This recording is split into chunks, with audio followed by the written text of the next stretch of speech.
Hey everyone, welcome back to the English Conversation Podcast. I'm Sarah. And I'm Mike. We're so happy you're here with us today. Maybe you're listening while making breakfast, during your commute, or just lying on your couch trying to relax after a long day. Yes, and wherever you are right now, we want you to know that this episode is going to be a little different. Today, we're not just teaching English, we're also talking about something that affects your English learning and actually your whole life. That's right. We're talking about how to discipline your thinking. And I know, the word discipline sounds a bit heavy, maybe even boring. Yeah, right?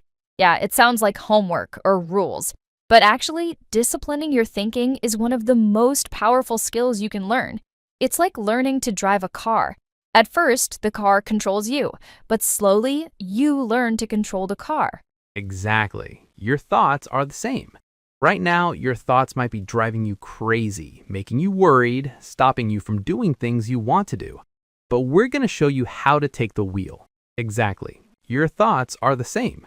Right now, your thoughts might be driving you crazy, making you worried, stopping you from doing things you want to do. But we're going to show you how to take the wheel. Before we dive deep into today's topic, let me tell you something personal. A few years ago, my mind was a mess. Every morning, I woke up and immediately started worrying. What do I have to do today? Did I forget something? Am I behind on my goals? My first thoughts were always negative, always stress.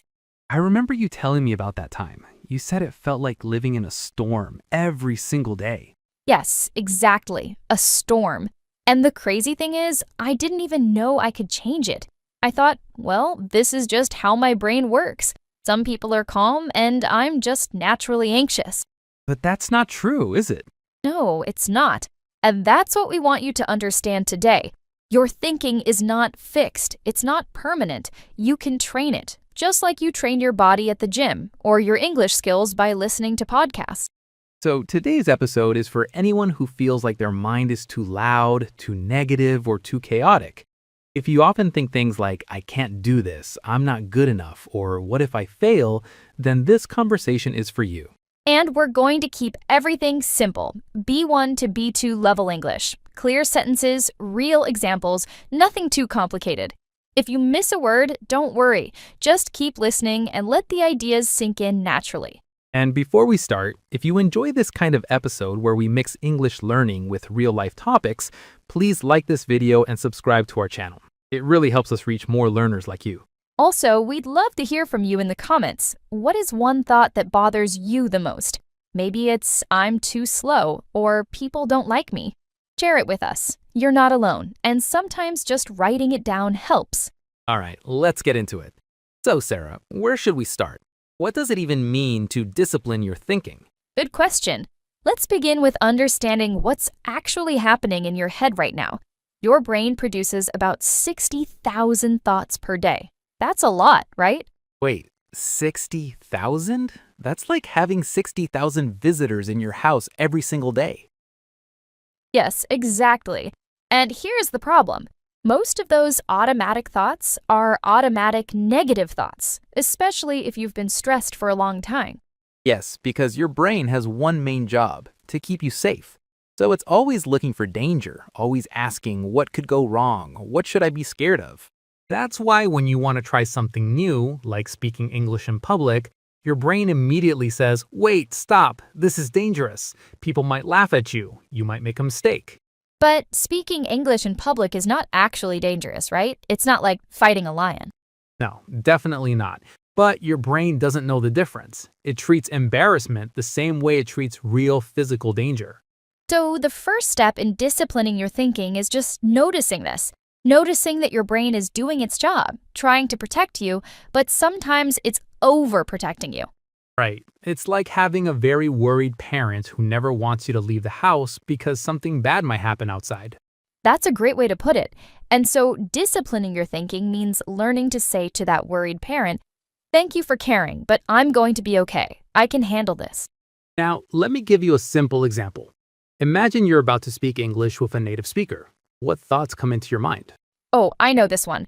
My English is bad. I will forget the words. They will think I'm stupid. Exactly. Those are automatic thoughts. They come fast and they feel very real, very true. But here's the key question. Are those thoughts actually true, or are they just your brain being overprotective? That's the question that changes everything. Because when you start questioning your thoughts instead of just believing them, you take back control. So let's pause here for a second. If you're listening and you recognize these kinds of thoughts in your own mind, take a breath. You're not broken. Your brain is just doing what brains do. It's trying to keep you safe. And the good news is you can train it to be calmer, more helpful, and more supportive. That's what disciplining your thinking is all about. All right, so we've talked about automatic thoughts and how your brain tries to protect you. Now let's talk about something really important. The difference between reacting to your thoughts and responding to your thoughts. Oh, this is a big one. I think a lot of people don't know there's a difference. Yeah, reacting means you have a thought and you immediately believe it and act on it without thinking. Responding means you pause, you look at the thought, and then you decide what to do. Can you give an example? Sure. Let's say you send a message to your friend and they don't reply for 3 hours. Immediately, your mind says, they're ignoring me. They don't like me anymore. I said something wrong. Oh, yes, I know this feeling. Right? So if you react, you might send 5 more messages, or you might feel sad and anxious all day, or you might even get angry at your friend. But if you respond, you pause and say, okay, I'm having the thought that they don't like me. But is that the only explanation? Maybe they're just busy. Maybe their phone died. Maybe they're in a meeting. Yes, and suddenly you have options. You're not controlled by that first automatic thought anymore. This is what we mean by disciplining your thinking. You're not trying to stop thoughts from coming. That's impossible. You're just learning to not let every thought control your emotions and actions. I love that. It's like thoughts are visitors in your house. You can't stop them from knocking on the door, but you don't have to invite every single one inside for dinner. Exactly. Some thoughts can just stay outside. Now, let's talk about the 3 main types of thinking patterns that cause problems. These are the thoughts that make your life harder, that stop you from growing, that keep you stuck. Okay, I'm ready. What's the first one? The first one is all or nothing thinking. This is when you see everything in black and white. Either you're perfect or you're a complete failure. Either you're the best or you're terrible. Oh, I see this all the time in English learners. They think, if I make one mistake, my English is bad. If I don't understand every word, I'm stupid. Exactly. But life's not black and white. Life is full of gray areas, full of in-between spaces. You can make mistakes and still be a good English learner. You can have a bad day and still be a capable person. So how do we fix this all or nothing thinking? You start using more realistic words. Instead of saying, I'm terrible at English, you say, I'm still learning English. Instead of, I always fail, you say, I struggled with this today, but I can try again tomorrow. I like that. It's more honest, more kind. Yes, and it's also more true. All or nothing thinking is usually a lie your brain tells you. What's the second type of thinking pattern? The second one is catastrophizing. This is when you imagine the worst possible outcome for everything. One small problem becomes a huge disaster in your mind. Like, I made a mistake in English, so now everyone thinks I'm an idiot, so I'll never get a job, so my life is ruined. Yes, exactly. You take one small event and you blow it up into a catastrophe, a terrible disaster. And I'm guessing this is exhausting. It's incredibly exhausting. Your mind is constantly living in the worst-case scenario, always preparing for disaster, always feeling scared. So how do we stop catastrophizing? You ask yourself, what's the most realistic outcome? Not the best case, not the worst case, but the most likely case. So if you make a mistake in English, the most realistic outcome is probably just that someone corrects you or doesn't even notice. Life goes on. Exactly. Nobody's going to remember your small grammar mistake next week, or even tomorrow. But your brain wants you to think it's the end of the world. Okay, and what's the third thinking pattern? The third one is filtering. This is when you only see the negative and ignore the positive. It's like wearing sunglasses that only let you see dark colors. Oh, I definitely do this. I can get 10 compliments and 1 criticism, and I'll only think about the criticism all day long. Yes, that's filtering.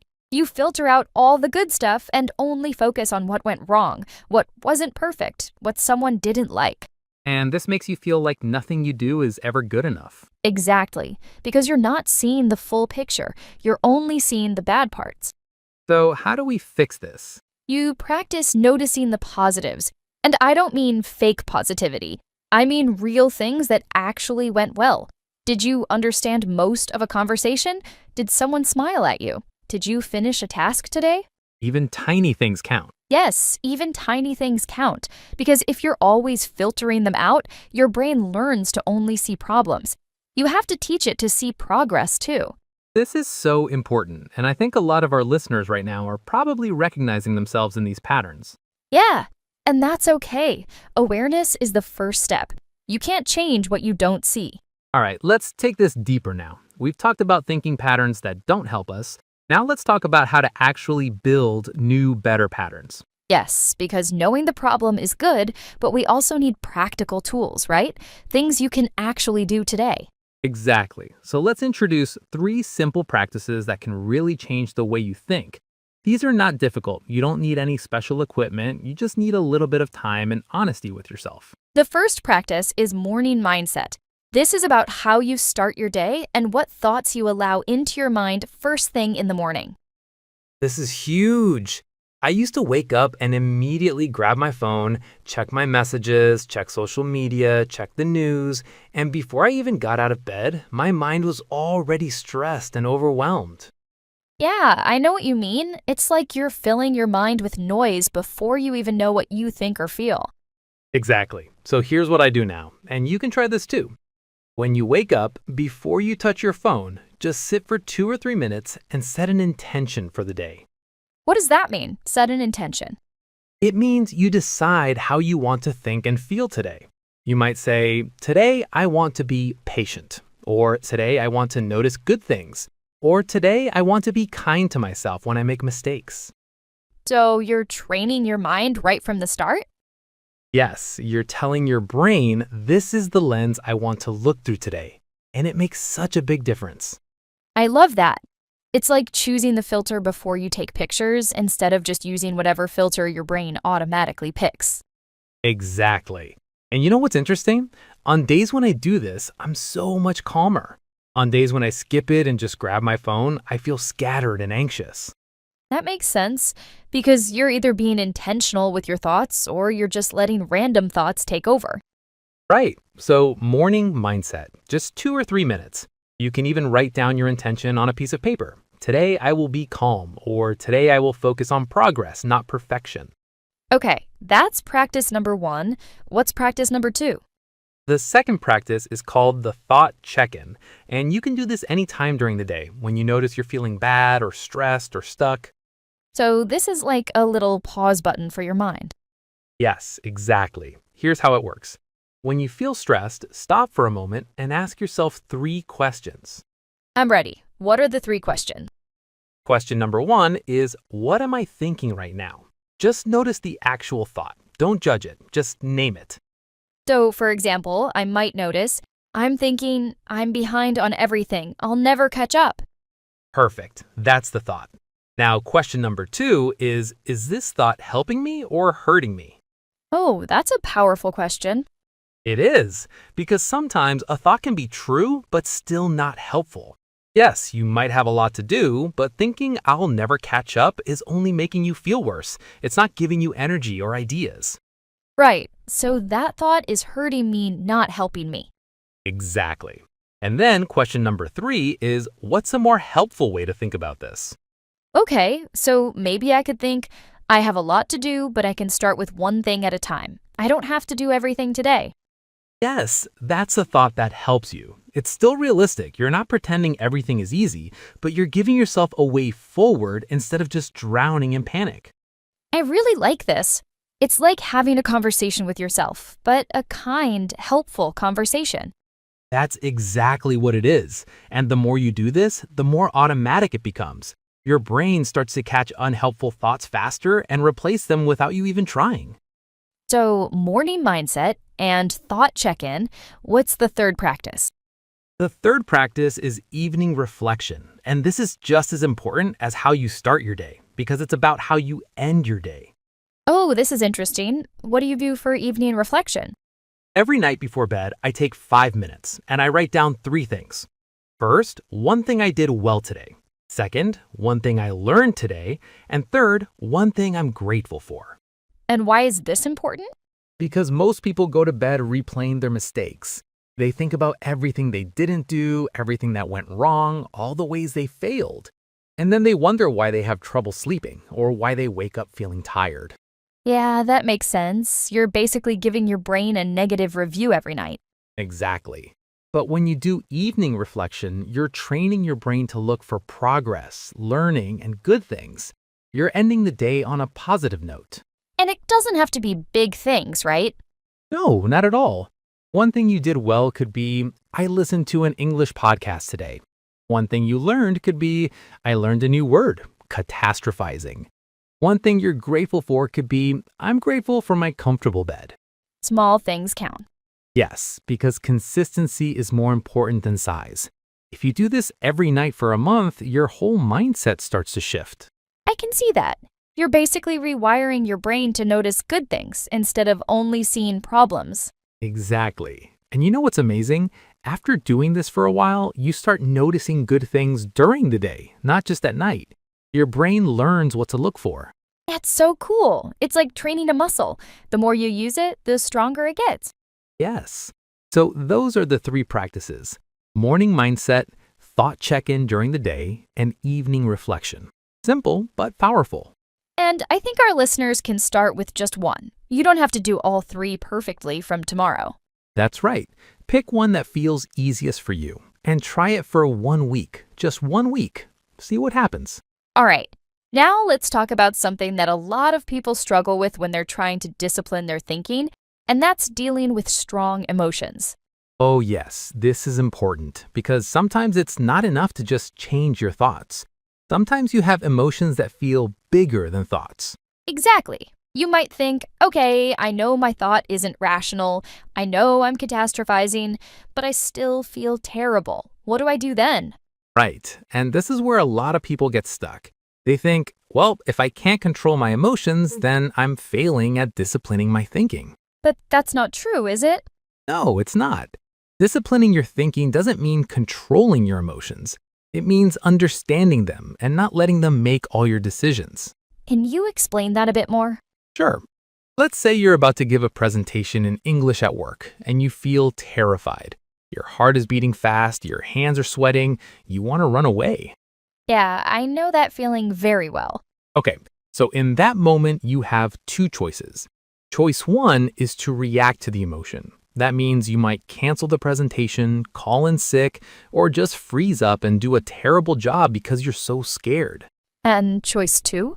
Choice 2 is to acknowledge the emotion without letting it control you. You say to yourself, I feel scared right now, and that's okay.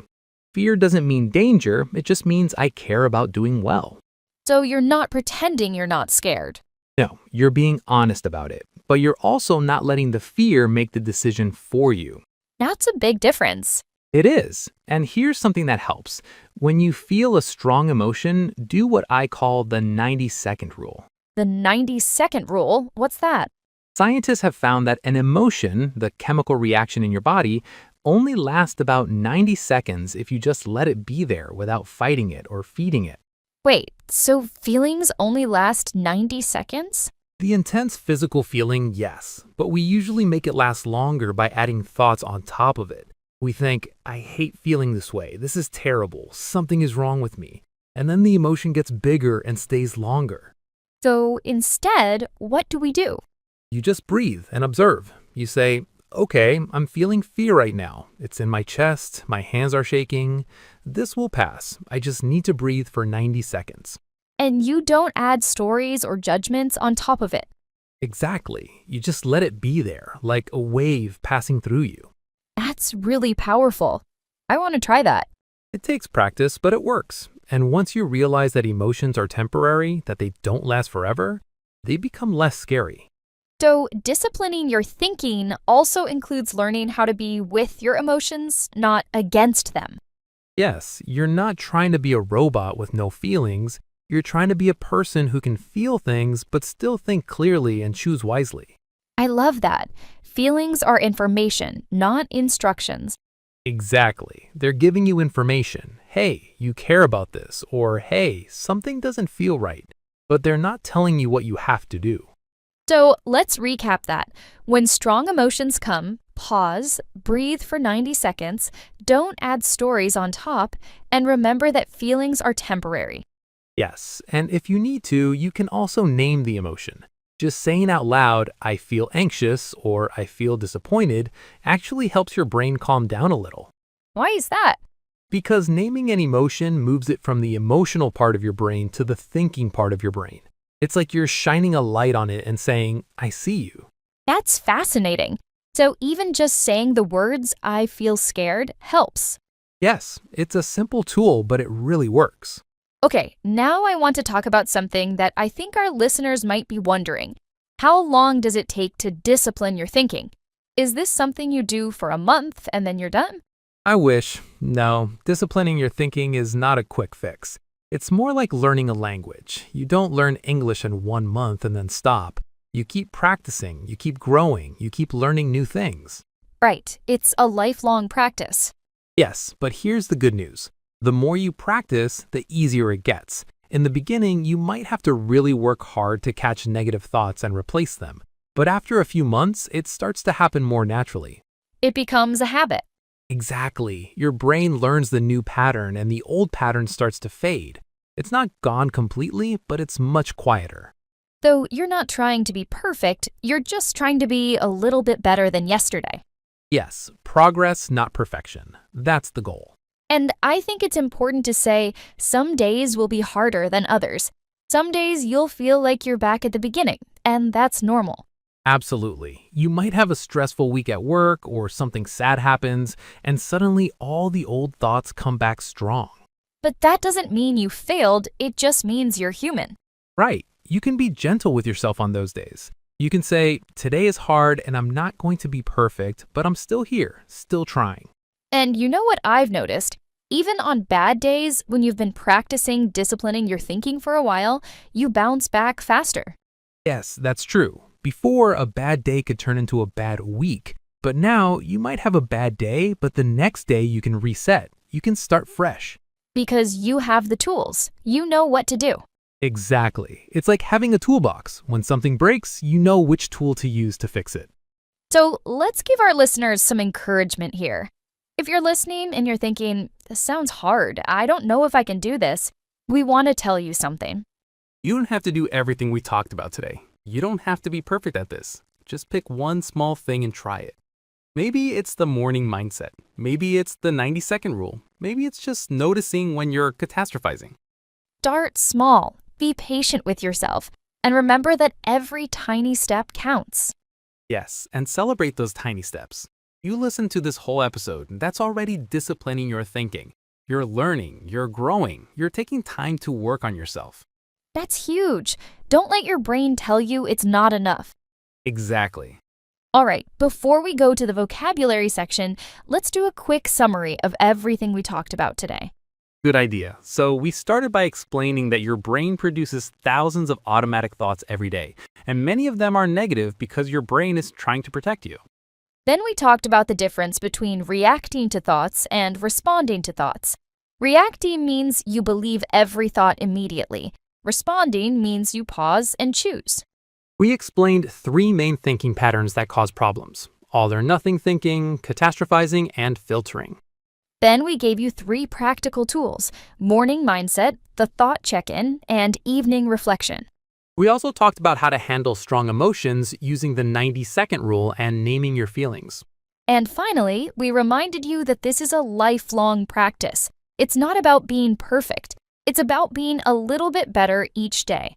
And the most important thing, be kind to yourself. Disciplining your thinking doesn't mean being harsh with yourself. It means being gentle, honest, and patient. Yes. Think of it like this. You're not trying to control your thoughts like a strict teacher. You're trying to guide them like a good friend. I love that. A good friend who tells you the truth, but with kindness. Exactly. All right, now let's move to our vocabulary section. We're going to go through some of the key words and phrases we used today and explain them clearly with examples. Yes, take your time with this section. You don't have to remember everything at once. Just listen, absorb, and maybe pick 2 or 3 words to focus on. Okay, let's start with the word discipline. To discipline means to train yourself to follow rules or good habits. It's about self-control and consistency. For example, he disciplines himself to wake up at 6 a.m. every morning. Or learning a language requires discipline and patience. Next word, automatic thoughts. Automatic thoughts are thoughts that come into your mind without you trying to think them. They just appear like a reflex. For example, when I saw the big dog, my automatic thought was, I'm in danger. Or many of her automatic thoughts were negative because she grew up in a stressful environment. Another key word, catastrophize. To catastrophize means to imagine the worst possible outcome in a situation. You turn a small problem into a huge disaster in your mind. For example, she tends to catastrophize. If she makes one mistake, she thinks her whole career is ruined. Or don't catastrophize. The interview might go well. Let's look at the word intention. An intention is your plan or purpose for how you want to think, feel, or act. It's like setting a mental goal. For example, my intention this week is to be more patient with myself. Or before the meeting, I set the intention to listen more and talk less. Another key word is overwhelm. To feel overwhelmed means to feel like there's too much to handle, too much to think about, too much to do. It's a heavy, stressed feeling. For example, she felt overwhelmed by all the deadlines at work. Or learning too many things at once can overwhelm you. Now let's look at the phrase react versus respond. To react means to do something immediately without thinking. To respond means to pause, think, and then choose your action. For example, he used to react with anger, but now he takes a breath and responds calmly. Or don't react to every email immediately. Take time to respond thoughtfully. Another useful phrase is morning mindset. Morning mindset refers to the way you set your thoughts and attitude at the start of the day. It's about being intentional with your first thoughts. For example, she practices a positive morning mindset by writing down 3 things she's grateful for. Or your morning mindset can affect your whole day. Let's talk about the 90-second rule. The 90-second rule is the idea that the chemical reaction of an emotion in your body only lasts about 90 seconds if you don't add thoughts to it. For example, when I feel angry, I use the 90-second rule. I just breathe and let it pass. Or, emotions are temporary. Remember the 90-second rule. Next phrase, thought patterns. Thought patterns are the regular, repeated ways you tend to think, like habits but for thinking. For example, her thought pattern was always negative. She expected bad things to happen. Or, changing your thought patterns takes time and practice. Another important phrase, all or nothing thinking. All or nothing thinking is when you see things in extremes, only black or white, either perfect or terrible, with no middle ground. For example, he has all or nothing thinking. If he doesn't get an A, he feels like a failure. Or, life is not black and white. Don't fall into all or nothing thinking. Let's look at filtering. Filtering is when you only notice negative things and ignore positive things, like wearing dark glasses that only let you see bad stuff. For example, she's filtering the good feedback and only focusing on the one criticism. Or, stop filtering out your successes. Notice the good things too. Another phrase we used is bounce back. To bounce back means to recover after something difficult and become strong again. For example, after losing his job, he took some time, but then he bounced back and found something even better. Or, people with good mental discipline bounce back faster from challenges. Now let's talk about set an intention. To set an intention means to decide consciously how you want to approach something, to choose your mindset or goal. For example, before the difficult conversation, she set the intention to stay calm and listen.